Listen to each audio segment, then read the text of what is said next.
Mesdames, messieurs, elle est enfin là, la tant attendue finale de Ligue des Champions entre le Paris Saint-Germain et Arsenal. Et pour ça, on va faire une vidéo avec un dispositif un peu spécial que je vais vous expliquer. Mais franchement, il y a beaucoup de choses à dire. Est-ce que le Paris Saint-Germain va avoir sa deuxième Ligue des Champions consécutive? Excusez-nous du peu. Est-ce qu'Arsenal va réussir à faire taire les rageux? Déjà qu'ils l'ont pas mal fait en gagnant une première ligue. Mais alors s'ils ajoutent la Ligue des Champions à ça, l'image de loser magnifique d'Arsenal sera désormais bien loin dans cette vidéo. On va fonctionner d'une manière très simple. Je vais commencer en parlant un peu de la perception des deux équipes, revenir sur ce qu'ils ont fait cette saison, sur l'image qui renvoie un petit peu, comment les supporters du PSG parlent d'Arsenal, comment les supporters des Gunners parlent du Paris Saint-Germain. Ça me semble intéressant et pertinent avant de débuter. Je vous donnerai ensuite directement mon petit pronostic dans une partie sponsorisée par Winamax. Pourquoi faire suite à la première partie avec directement le prono et pas à la fin de la vidéo? Eh bien tout simplement car vous allez le voir dans cette première partie, on va parler de quelle équipe est favori, est-ce que chacun pense de l'autre, et forcément j'en viendrai assez logiquement à mon pronostic. Ensuite, vous voyez qu'on a les compositions qui sont pas les compositions probables officielles, mais qui se rapprocheront un petit peu de ce qu'on risque de voir. Il y aura d'autres joueurs que j'inclurai là-dedans. On va jouer au petit jeu qui serait titulaire dans l'autre équipe. Sur les 4 défenseurs du Paris Saint-Germain, combien seraient titulaires dans une équipe All-Star avec Arsenal? Sur les 3 attaquants, 4 attaquants même d'Arsenal, combien seraient titulaires si on mélangeait ça avec le PSG? Je trouve que c'est un exercice qui est toujours drôle parce que ça permet de jauger un petit peu les forces en présence. Et des fois, ça permet aussi de voir que l'équipe qui a la meilleure individualité n'est pas forcément l'équipe qui a la meilleure chance de gagner. Et puis je vous parlerai des clés de la rencontre selon moi, parce que bien évidemment il y a des joueurs que j'attends particulièrement, il y a des duels que j'attends particulièrement. Bref, c'est un vaste sujet. Et on va commencer un peu en parlant, comme je vous ai dit en introduction, de la perception de ces deux équipes, parce que j'ai fait un tweet à ce propos. Il faut avouer que de mon côté, alors après on est dans une bulle sur les réseaux sociaux, il faut toujours faire attention à ce qu'on lit, mais j'ai quand même l'impression qu'on se retrouve avec des avis relativement tranchés en fait sur ce PSG Arsenal. Je vous ai fait un tweet où tout simplement je disais ce que je lis sur Arsenal depuis quelques jours, j'ai l'impression que certains pensent que le Paris Saint-Germain va affronter une équipe de Ligue 1 dont la seule qualité est de savoir bétonner. Alors évidemment le premier réflexe des Parisiens ça a été de me dire non mais Michael, les joueurs d'Arsenal, enfin les supporters d'Arsenal plutôt, les médias qui parlent d'Arsenal, les médias anglais disent exactement pareil que ce que tu décris du Paris Saint-Germain. Et bah oui, sûrement, on va pas se mentir, de toute façon, des gens qui respectent pas l'adversaire, il y en a du côté des supporters du PSG, il y en a du côté d'Arsenal, et ça aurait été l'Olympique de Marseille face à Chelsea en finale de Ligue des Champions, pour prendre vraiment des clubs opposés.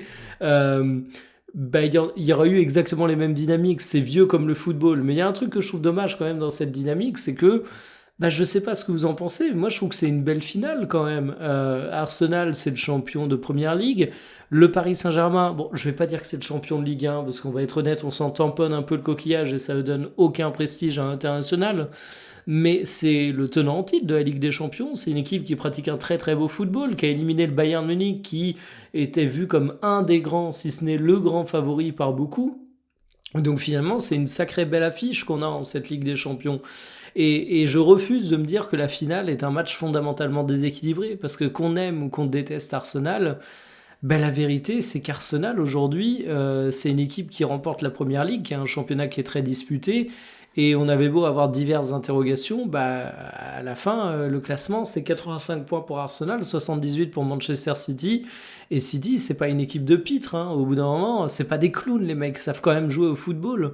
Arsenal fait une très belle saison, et ce qui a été beaucoup critiqué, c'est le fait qu'Arsenal est certes une équipe avec un style moins flamboyant cette année, disons-le clairement, mais tu regardes, en Ligue des Champions, 2,1 buts par match, c'est pas complètement déshonorant. En Première Ligue, un petit peu moins de 2, ils ont la possession, et surtout Arsenal, c'est une équipe qui repose en grande partie sur les bases qu'ils avaient déjà au cours des saisons précédentes. Et les saisons précédentes, c'est Arsenal qui est deuxième, c'est Arsenal qui joue extrêmement bien, c'est Arsenal qui est loué pour ses qualités de jeu finalement. Donc je me refuse à voir Arsenal aujourd'hui que comme une équipe qui est composée de bétonneurs. Alors on a beau me dire, ouais, ils vont avoir du vice, ils vont mettre beaucoup de buts sur corner, sur coup de pied arrêté, c'est peut-être leur plus grande force. Oui, je suis d'accord avec vous. Arsenal, c'est aussi ça, mais c'est pas que ça. C'est ça l'important d'avoir en tête. C'est qu'Arsenal a quand même de grands manieurs de ballon. Et je m'excuse, je vais boire au cours de cette vidéo. Il fait 30 degrés dans le studio, c'est dur. Mm. Donc ouais, Arsenal, ils ont des manières de ballon. Qu'on ne dise pas qu'un joueur comme Bukayo Saka, c'est simplement un mec qui sait défendre. C'est lunaire de dire ça. Qu'on ne me dise pas qu'Odegaard est un mec qui sait simplement défendre. Même chose pour Eze qui pourrait prendre sa place.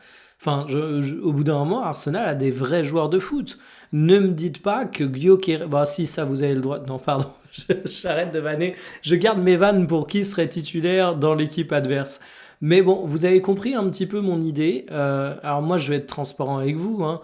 Je vois le PSG supérieur. Déjà parce qu'ils ont une valeur marchande supérieure. Non, c'est pas pour ça. Mais je tiens quand même à le souligner. Non, non, c'est pas pour ça. Je vois le PSG supérieur. Je vais vous expliquer un petit peu ma thèse quand on parlera pronostic. Mais pour autant, c'est des choses qui sont extrêmement fines. Au grand max, je mets le PSG à 60 et Arsenal à 40, quoi. Vous voyez un petit peu l'idée. Mais bon, je passe tout de suite à mon pronostic, comme ça ce sera fait, dans une partie qui est sponsorisée par Winamax. Et vous avez le lien en description et en commentaire épinglé. Ils font une offre exceptionnelle pour cette finale de Ligue des Champions. Et je dis pas ça parce que c'est dans le cadre d'une sponsor, hein. Dites-moi ce que vous en pensez, mais en fait, ils ont une cote boostée x10 pour le PSG qui marque un but ou plus. Donc c'est pas non plus le prono le plus délirant du monde, le PSG qui marque un but ou plus, et c'est une cote à 12. En fait, vous avez la cote classique à 1,20 qui est payé, gagné classique, et vous avez x9 qui s'ajoute en free bet derrière, donc une cote à 12 pour le PSG qui marque un but ou plus au cours de la rencontre, ça me paraît vraiment pas délirant. Si vous voulez en profiter, c'est pour les nouveaux joueurs à la création de votre compte. Vous avez le lien en description et je suis transparent avec vous, ça aide la chaîne si vous l'utilisez. Sur les codes de la rencontre, PSG qui est favori. Et assez favori, hein. Alors je parle même pas des parieurs qui vont du côté du PSG, mais ça c'est parce qu'on a tendance à parier pour l'équipe qu'on supporte, et évidemment les Français vont du côté du Paris Saint-Germain, mais 2,25, 3,05, ça fait une belle différence, mais c'est une grosse cote pour les deux équipes. Sur les pronostics les plus posés, nous avons PSG qui gagne la finale, parce que ce que je vous ai montré auparavant, c'était pas le vainqueur de la finale, mais c'était le résultat du match, donc 2,25 c'est le PSG qui l'emporte dans le temps réglementaire. Du Dembélé, du Kvara. Moi, je l'ai déjà dit dans le journal TMF, ce que je sens, c'est résultat Paris Saint-Germain, et si j'ai envie de risquer un petit peu, je suis pas connecté, je peux pas vous montrer le my match en cumulé, mais c'est PSG plus Ousmane Dembélé, non pas buteur, mais joueur décisif, c'est-à-dire que je me laisse la possibilité qu'il soit tout simplement passeur, ce qui peut également arriver. Donc voilà, c'est ça qui, pour moi, va faire le match. Pourquoi je sens plutôt ça? Bah, tout simplement parce que je pense que le Paris Saint-Germain a été un petit peu moins usé qu'Arsenal, qui a eu une fin de Première Ligue qui a été quand même relativement éreintante. Je pense que le Paris Saint-Germain est une équipe qui est très très sûre de son football aujourd'hui, qui a des qualités intrinsèques absolument énormes, qui a une maturité de projet qu'Arsenal a aussi désormais, je pense qu'on peut le dire sans trop abuser sur l'équipe d'Arteta, mais t'as tellement de mecs qui sont vraiment des monstres capables de renverser un match comme Kvara, comme Dembélé, que énorme respect pour Arsenal. Je l'ai dit, pour moi, ça va être très très serré et je serais pas du tout surpris si Arsenal l'emporte, mais ma petite piécette, je la mets du côté du Paris Saint-Germain. Bon, 9 minutes de vidéo, je pense qu'on peut commencer le jeu, à savoir qui serait titulaire dans l'équipe de l'autre. Et on va commencer, je vous propose, par le gardien de but, et on passera ensuite ligne par ligne, hein. On terminera par les attaquants. Et là, je pense qu'il n'y a pas trop de débat. Je ne sais pas qui prend Safonov. Valorisé 23 millions d'euros. Raya n'est pas trop valorisé non plus, hein, seulement 38 millions d'euros pour le portier des Gunners. Mais moi, je prends Raya matin, midi et soir. C'est un joueur qui est plus expérimenté et c'est un joueur qui est tout simplement meilleur. Et je le dis avec d'autant plus de facilité que je dois vous avouer que Raya, j'ai longtemps pas été un grand fan de lui. Je sais pas pourquoi, parce qu'objectivement, il a toujours été au niveau, mais il me rassurait pas des masses, j'avais pas l'impression de le voir si décisif que ça, et en fait, je dois avouer que j'avais un regard qui était tout simplement trop dur sur lui, et puis au-delà de ça, Safonov est un bon gardien, il est capable de faire de très bonnes choses, mais Si on regarde le 11 qui est capable d'aligner le Paris Saint-Germain, je vais pas dire qu'il fait tâche, ce serait vraiment trop sévère pour le Russe, mais c'est peut-être le joueur le plus faible. C'est pas un joueur qui fait rêver particulièrement, alors que le reste de l'équipe parisienne est quand même du très très haut niveau. Donc voilà, Raya, c'est un gardien qui mérite bien des compliments. Safonov, je vais pas dire qu'il se retrouve là sur un malentendu, mais au début de saison, le Paris Saint-Germain part dans l'optique d'être avec Lucas Chevalier, il faut pas l'oublier. Donc je prends le gardien d'Arsenal. Mm. Et je vais faire un truc en vidéo. Je vais me prendre, tac, un petit post-it et je vais marquer les points en direct parce qu'en fait, je fais l'exercice avec vous, mais je l'ai pas fait. Je l'ai pas fait avant. C'était pour vraiment vous réserver mes réflexions. Donc ça fait un point pour Arsenal. On va aller de gauche à droite. On compare Nuno Mendes et Calafiori. Alors, Calafiori, c'est un joueur que j'aime bien, moi. C'est un joueur que j'aime bien. Je trouve qu'il est capable d'évoluer dans pas mal de situations différentes.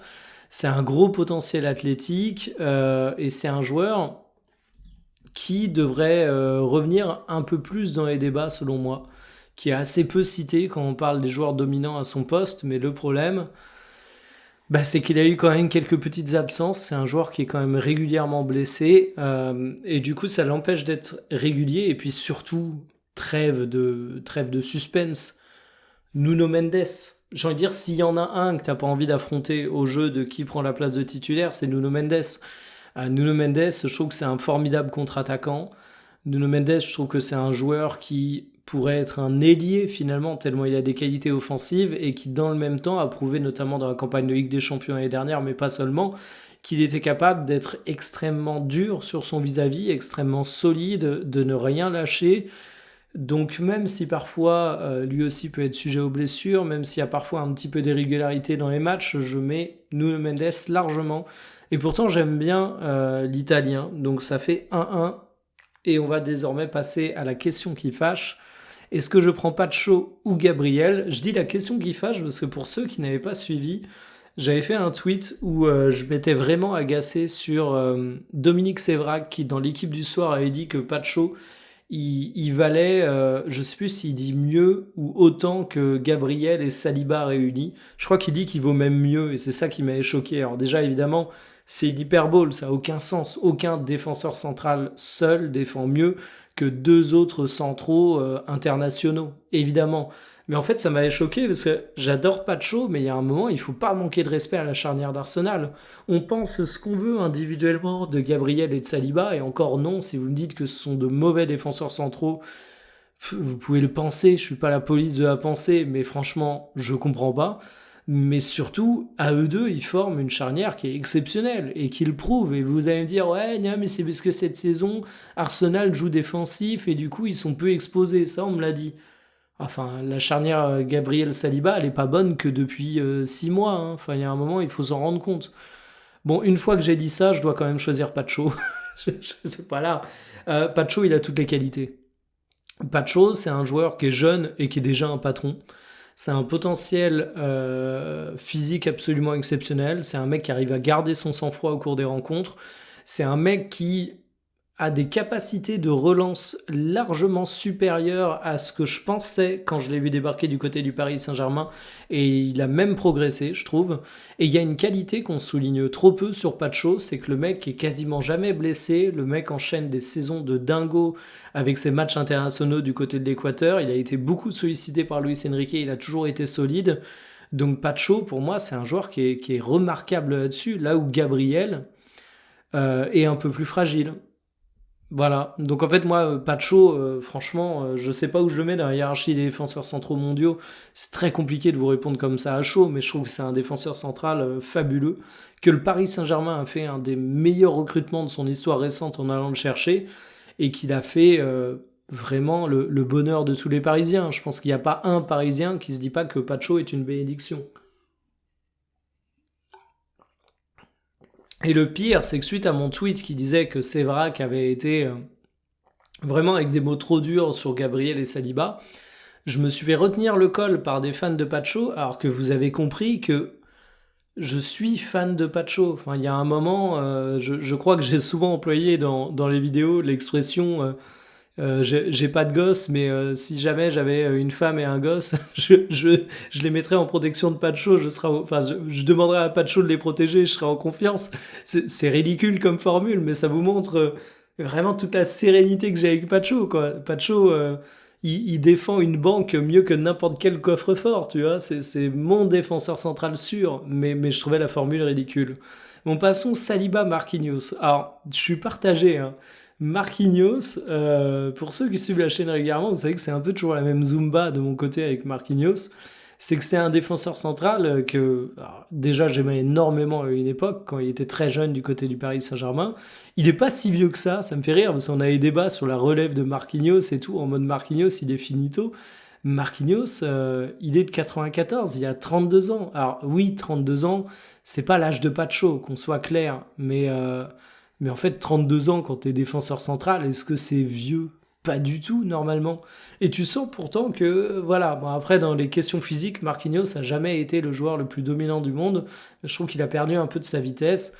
J'aime bien Marquinhos dans son association avec Pacho, je trouve qu'il le sublime vraiment et en fait, je trouve que ça, faut vraiment le souligner parce que la réussite indécente de Pacho, elle est peut-être aussi due à son association avec Marquinhos. On a vu Pacho réussir sans Marquinhos, mais tout de même, il y a une différence quand Pacho est avec Beraldo ou que Pacho est avec Safonov ou que Pacho est avec Zabarni. Les deux joueurs à pas confondre en plus, hein. Je suis fort. Euh, et quand il est avec Marquinhos. Voilà. Mais une fois que j'ai dit ça, Saliba. Un peu de respect sur William Saliba. Et d'ailleurs, je sais pas, en termes de valorisation, j'ai peur de dire une connerie. Mais je me demande si Saliba n'est pas le défenseur central le plus valorisé au monde. Alors ça fait pas de lui le meilleur défenseur central, on est d'accord. Mais si, voilà. Mais c'est pour vous dire que c'est quand même pas n'importe qui, William Saliba. Et derrière, t'as un Koubarsi qui est valorisé 10 millions de moins. Donc déjà 10 millions, ça fait une belle différence. Et qui a surtout 6 ans de moins. Donc il y a aussi ça qui joue. Et d'ailleurs, Gabriel, voilà, la charnière d'Arsenal, ça te pose un homme. Et puis Pacho qui se retrouve plutôt logiquement également dans cette catégorie. Donc là, j'ai oublié de mettre le petit point, ça faisait 2 points pour le PSG avec Pacho, et pour moi, ça fait 2 points avec Saliba, parce que Saliba, je trouve que c'est un central qui est très très très très complet, très intelligent. Je suis absolument ravi de l'avoir avec l'équipe de France, ça va sans dire. Donc, pour le moment, on est sur un truc plutôt serré. Hakimi contre Mosquera, bah là, alors, ce que je vais dire va être très tranché, mais je veux pas avoir l'air de manquer de respect. Moi, je prends Hakimi et je prends même Zahir Emery, en fait. Je prends les deux. Merci, au revoir, hein, point pour le Paris Saint-Germain. Je trouve qu'aujourd'hui, Zahir Emery a pris une telle dimension qu'en fait, il est absolument viable comme latéral droit de très très haut niveau. Hakimi est peut-être pas dans la forme de sa vie, mais ça reste Achraf Hakimi, hein. Au bout d'un moment, vous regardez la saison dernière, je pense que ça vous pose un homme. Merci, emballer, c'est peser. Milieu de terrain. Alors ça va être compliqué parce qu'on n'a pas exactement du poste pour poste. On va essayer on va considérer Odegaard comme un milieu, je vous propose ça. Et là, je dois vous avouer que je suis un peu délicat parce qu'on va pas pouvoir faire poste pour poste exactement, rôle pour rôle, mais je vais tout de suite vous dire vers quoi je vais trancher.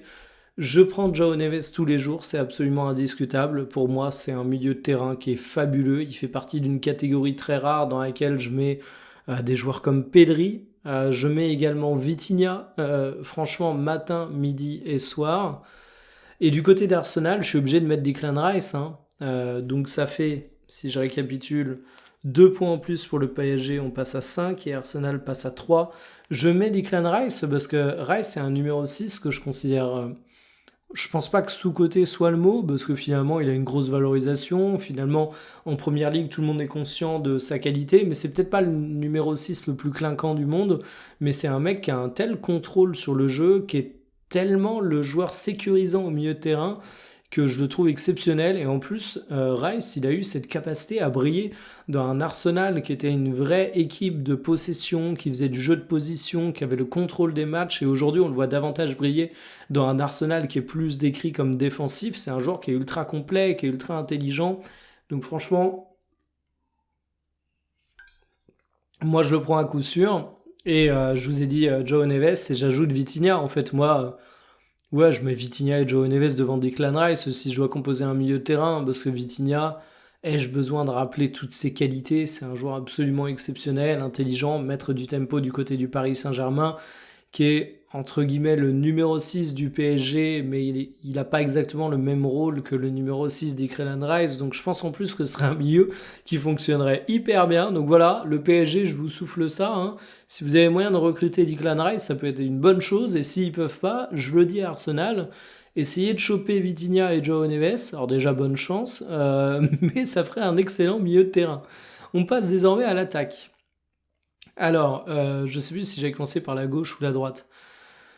On va comparer d'abord les latéraux gauches, les ailiers gauches, pardon, Kvaratskhelia ou Trossard. Bah Trossard, non évidemment Kvaratskhelia.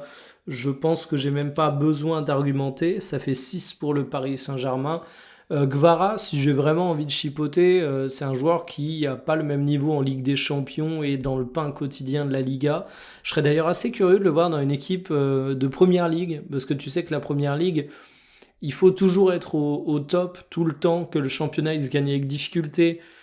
Parce que Gvara, on m'empêchera pas de me dire que il n'y a pas qu'une question de niveau, il y a une question de volonté peut-être du côté du championnat français.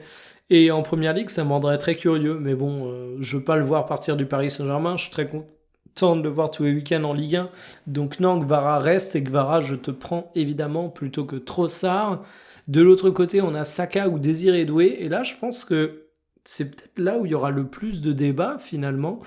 Parce que Désiré Doué est un joueur extrêmement apprécié. Je vous ferai pas l'insulte de mettre Barcola comparé à Saka. Je trouve quand même que Doué est supérieur en termes de potentiel à Barcola. Pourtant, j'aime beaucoup Barcola, hein, mais je prends Saka en fait plutôt que Désiré Doué, moi, pour l'instant. Paradoxalement, je pense que Désiré Doué est amené à faire une plus grande carrière que Saka.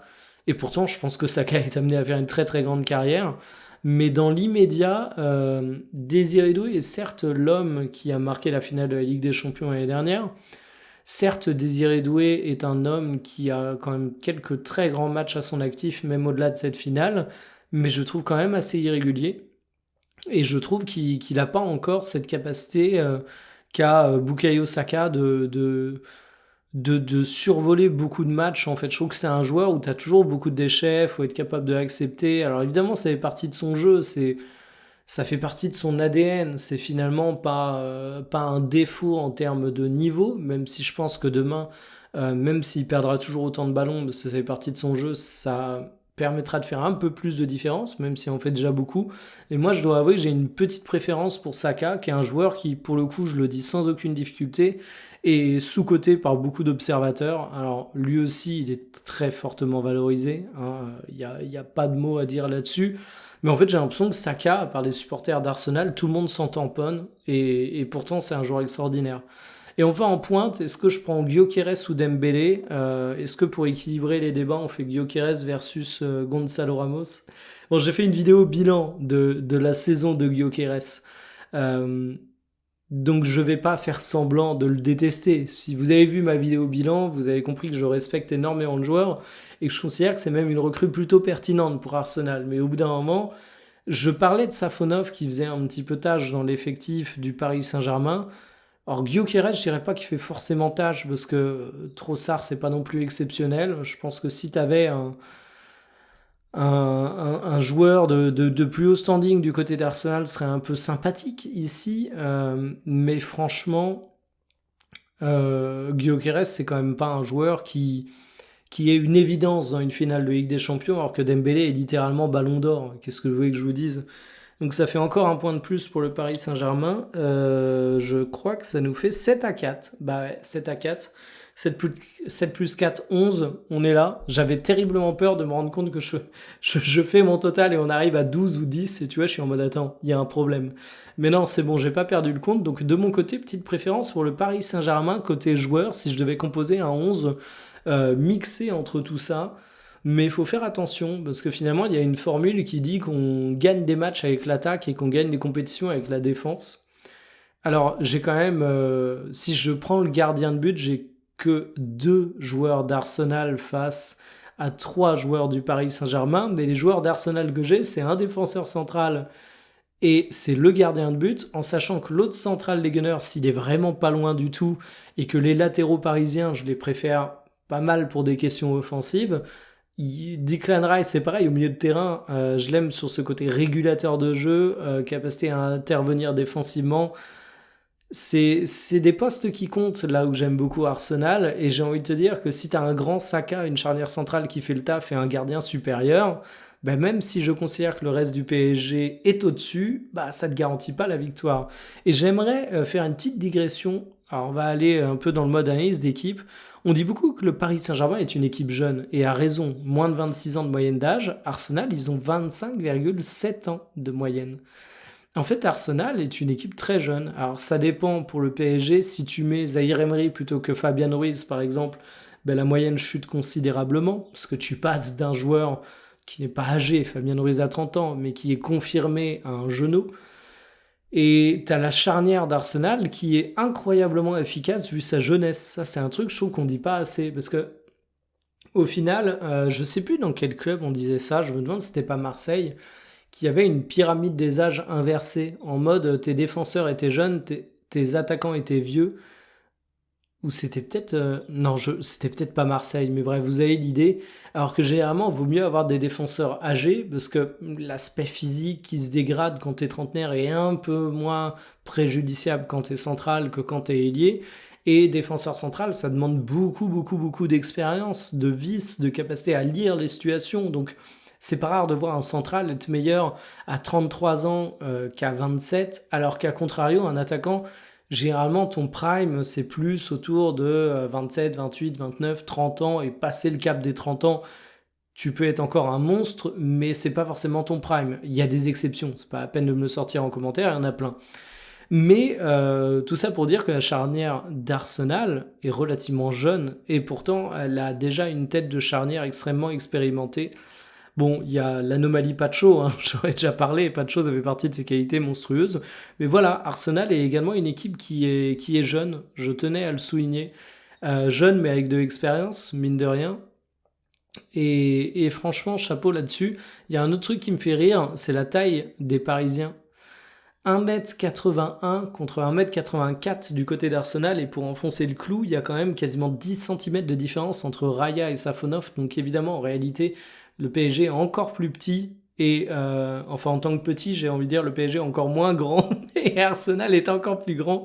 C'est dû en grande partie au milieu de terrain du Paris Saint-Germain où tu as Vitinha et João Neves. Et c'est intéressant ça, de se dire que le PSG est une équipe qui joue beaucoup sur la possession, sur la relance propre, que tu as dû adapter les tactiques de dégagement pour Safonov, parce que finalement, bah, quand tu vas chercher des seconds ballons, vu ton milieu de terrain, t'es pas l'équipe la mieux dotée. Et Fabien Ruiz, je m'en souviens de l'analyse que j'avais fait à l'époque. Il faisait 1m89 et j'avais vu des gens dire ah, c'est cool, ça va apporter de la taille au milieu de terrain. Le jeu de tête de Fabian Ruiz, j'ai envie de dire que João Neves, il fait 1m74, il a un meilleur jeu de tête que Fabian Ruiz. Donc la taille, ça fait pas tout. Titre. Et sinon, le PSG est une équipe qui est pas très grande, parce que même Guevara, Dembélé, Désiré Doué, si tu centres, tu peux trouver certains joueurs, mais c'est pas l'équipe qui va avoir un Cristiano Ronaldo qui va enchaîner les têtes, un Karim Benzema, un Olivier Giroud. Oui, j'ai mis dans la même phrase Karim Benzema, Cristiano Ronaldo, Olivier Giroud. Même moi, j'étais pas prêt à ça, je me suis surpris moi-même, faut que je bois, je me suis trop choqué.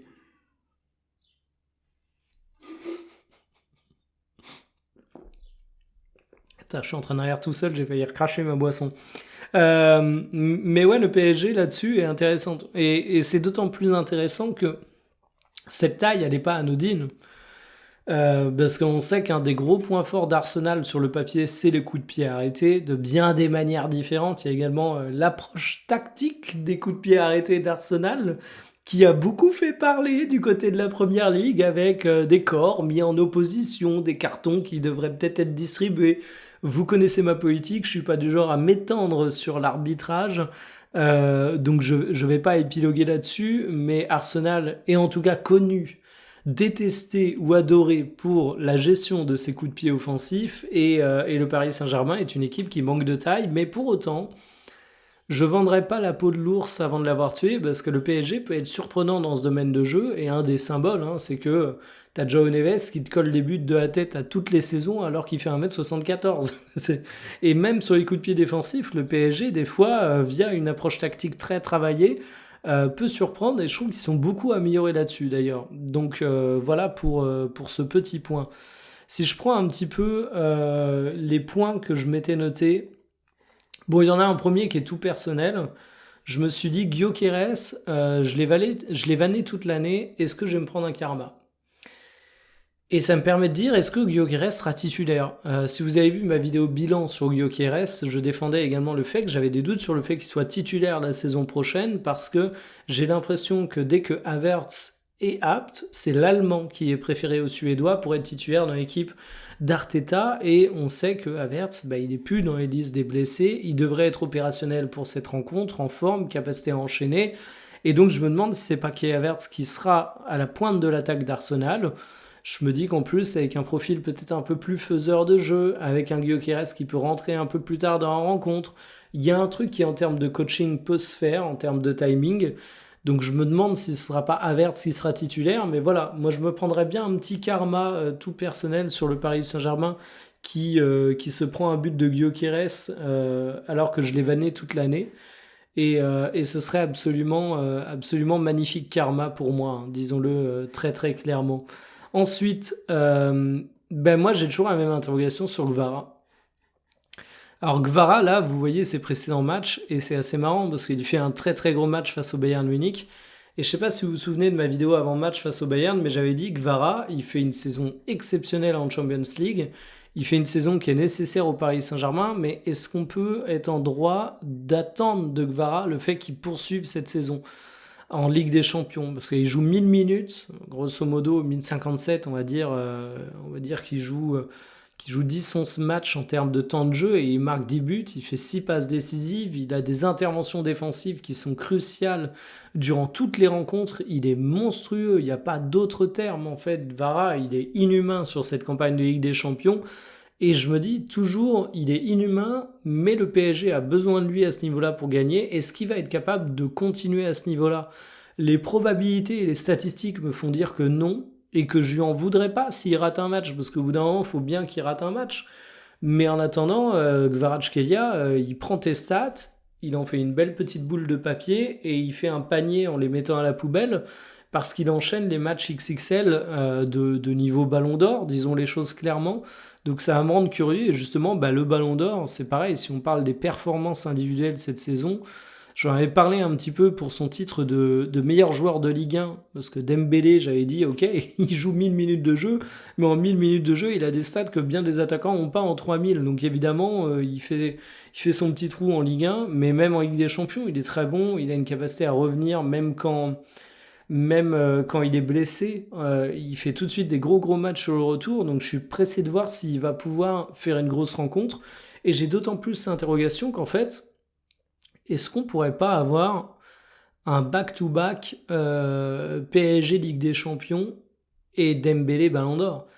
Alors, je suis en plein foot fiction et je prends mes désirs pour des réalités.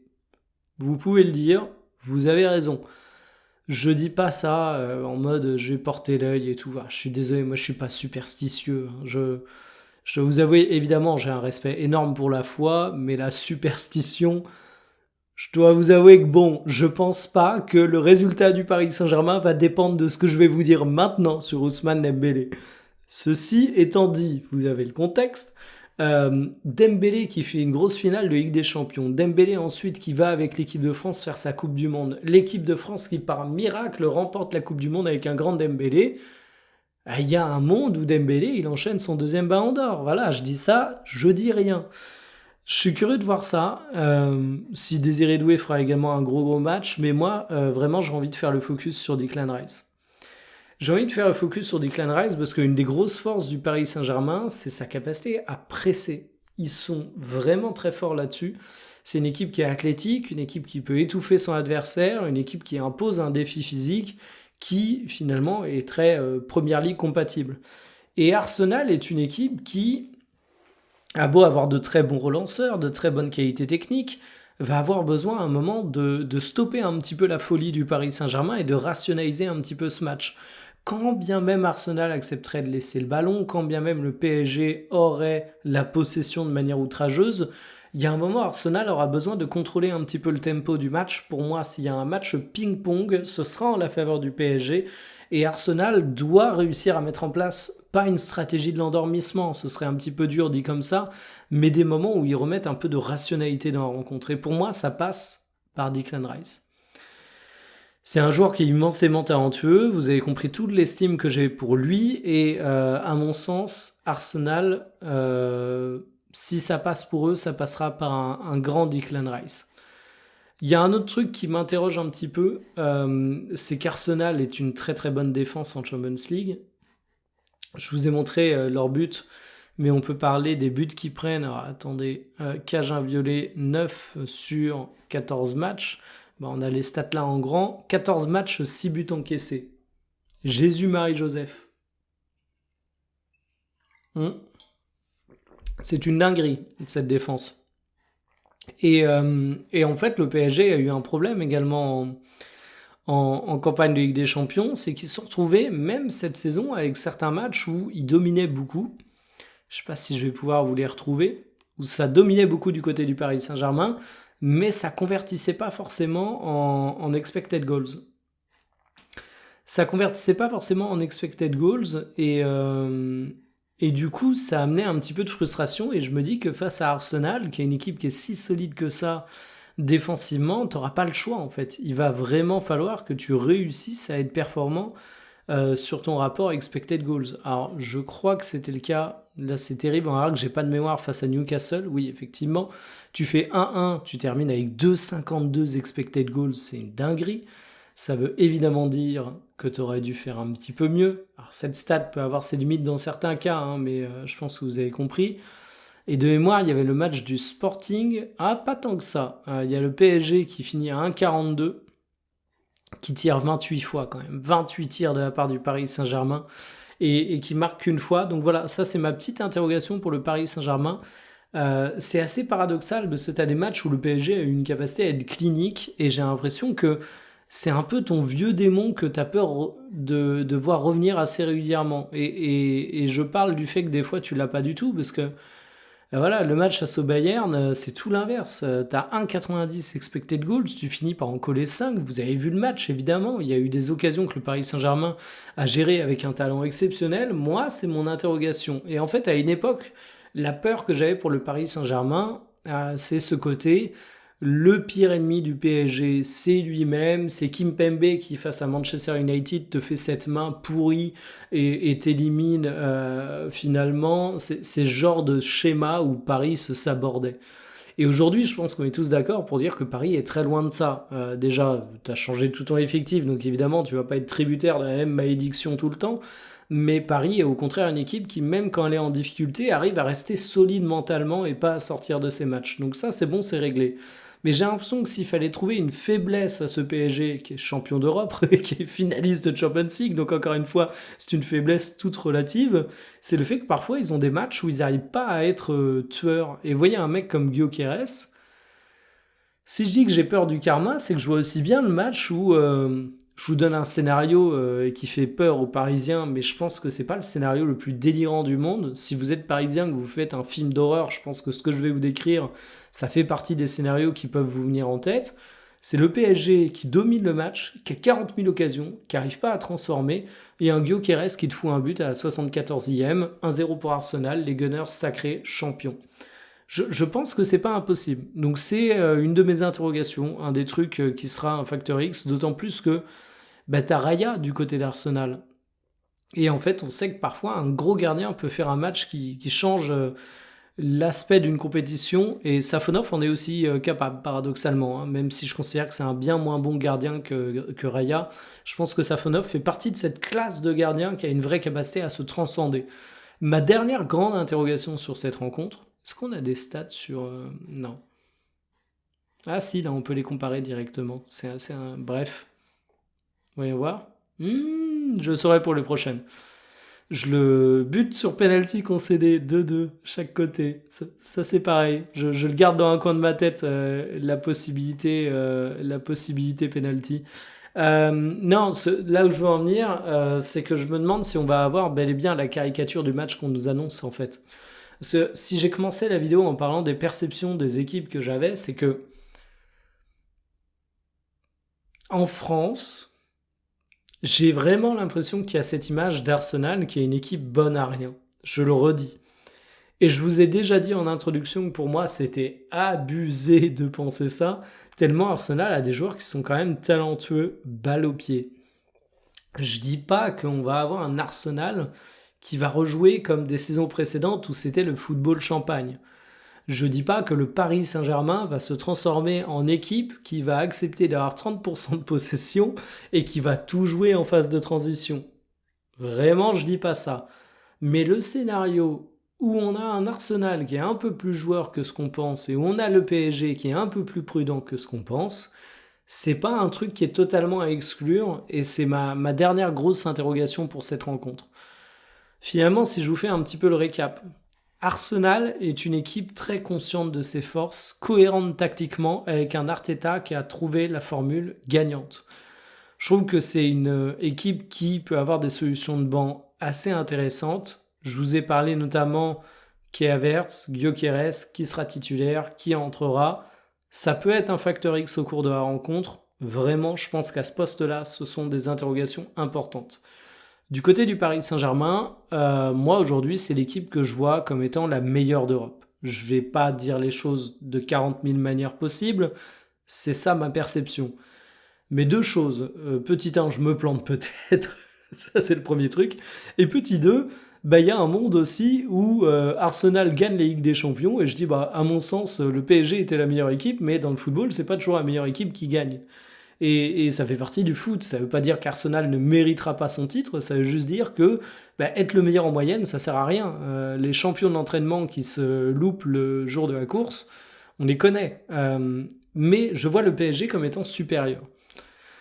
Moi, mon interrogation, ça va être sur la capacité des hommes forts du PSG à répondre présent, et je pense vraiment à l'attaque, Kvaratskhelia, Ousmane Dembélé, parce que je le redis, pour moi, ce Paris Saint-Germain, il va avoir besoin d'être réaliste au cours de cette rencontre, parce que ce ne sera pas forcément un match avec un volume d'occasion similaire à ce que tu pouvais avoir lors de la confrontation face au Bayern de Munich. Je pense que c'est un match qui est très équilibré, et franchement, j'ai un mal fou à comprendre les supporters d'Arsenal et les supporters du PSG qui manquent de respect à l'adversaire. Alors évidemment qu'un supporter du PSG me dise je suis confiant, je pense qu'on va gagner, qu'un supporter d'Arsenal me dise exactement la même chose, je l'entends. Si tu es supporter d'une équipe, encore heureux que tu sois confiant.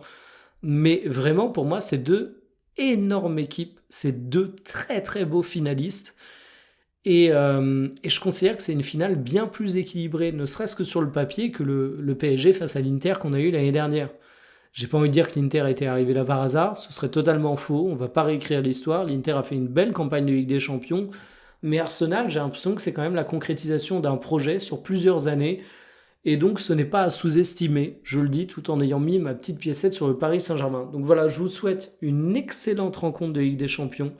Ça va être un match qui va clôturer la saison club avant qu'on rentre véritablement en mode Coupe du Monde. Donc c'est un match qui va avoir une double saveur particulière.